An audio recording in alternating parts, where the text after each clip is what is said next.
just wanted to speak a little bit about endings. It feels to me that endings of things are something that we're a lot more uncomfortable with than we are with making plans. A lot of people that I know are really into like planning ahead, setting goals, targets, intentions, all of which is great. I'm not knocking it at all. But you don't hear so much, do you, about embracing the ending of things and really making space for that and actually really almost celebrating when things finish.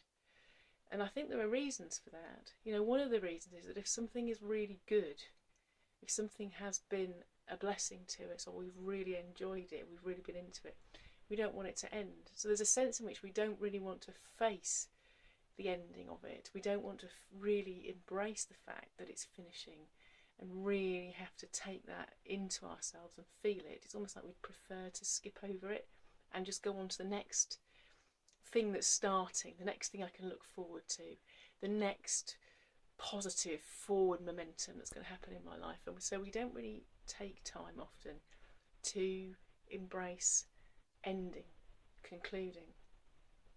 The other thing about it, I think, is that we worry that if we spend too much time sort of really going into the ending of something, it's likely that we might get bogged down and stay there in that place of stillness, because endings don't make new stuff happen, do they? They don't give us the feeling of moving forwards with life. And we can get a bit panicky about that and feel as though, well, I'm just getting stuck. Nothing new is happening, nothing's emerging, I'm not creating anything, I'm not getting anything done, I'm not moving, I'm not going forwards. So we don't like that feeling. So I just really wanted to speak about that, because obviously for me this year has involved the ending of my 20-year marriage. So it's something that is on my mind. But when I look back at this year, there are a lot of other things that have come to conclusion. One of which has been the end of the first cycle of Fabulous Women, the programme that I ran for women to really help them to bring about the changes they want to see in their lives. That came to an end this year. And when that finished, there was a sense I felt like that I put down something that I'd been carrying, holding in my hands like a precious burden, and I put it down at the end of its year cycle. And there was a sense in which, it was a really good thing. I loved doing it. I loved the relationships with the women. They're all my friends. I loved meeting with them. I loved what we were doing. In so many ways, I didn't really want it to end, but there was a sense in which it felt important to really embrace the ending, that this is now concluding. We are finishing what we are doing. It is coming to an end. And there was a sense in which I did breathe a sigh of not relief so much as release when that precious thing that I'd been holding was put down because it was finished.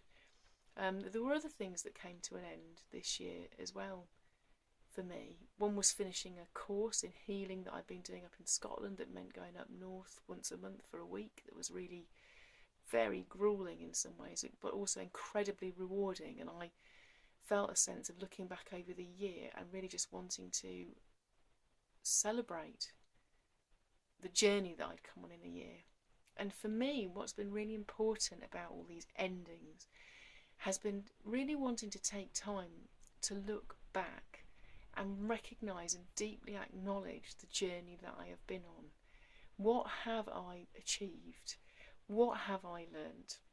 So often we're so busy rushing on to the next thing that we don't really take time to reflect and to ponder and to sift through that which has been achieved. And my sense is that the creative process involves these big surges of outward creative expression when we come out with stuff, and we're following like a surge forwards of energy that leads us into doing and creating and journeying and new stuff happening, learning new stuff, all that kind of stuff.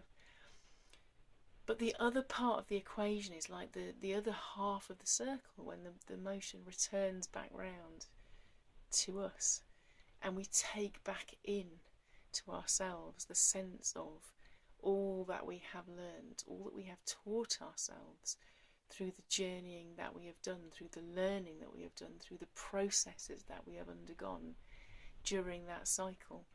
And if we don't take the time to be still and to embrace the endings of things, the gathering in again of what it is that we have learned, I think we really miss something very important. You know, there's that sense of coming into the darkness and the stillness like we do towards solstice as the real dark time of the year draws in.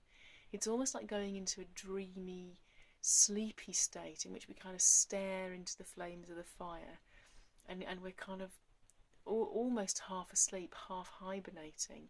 It looks like nothing is going on. It looks like we're not achieving anything. It looks like we're not going anywhere. But what we are doing is a profound work of assimilating, of really integrating into ourselves, taking into ourselves long term the deep effects of what we have done, what has been achieved, absorbing that into ourselves, into the cells of our being on a deep level, but also sifting through what has happened in this last year or in this last phase. What has been achieved? What have I been teaching myself? What have I learned? What can I gather in from this experience? And to me, that feels like a really important place to allow ourselves to be. It might not look productive, it might not look like we're creating or doing or making stuff happen, but by golly, it's so important to allow that stillness and darkness to be. Because I think that place of kind of dreaming that we can go into at these times, and that stillness is a big half of the creative process, without which we never really absorb the value of the lessons we teach ourselves. We never really bring them to fruition within ourselves, and therefore when we go out again, we haven't really grown and benefited and absorbed the wisdom of our experience as we might do. So this winter, I'm really drawing in, pulling myself in to that space of sleep, of rest, of darkness, of stillness, to be with myself, to dream, and to embrace endings, knowing that spring will come. There will be a shift, there will be a change into a more outward movement in my life. I'm embracing the inwardness. Maybe you want to do the same. I don't know. Try it. See what you think. Take care.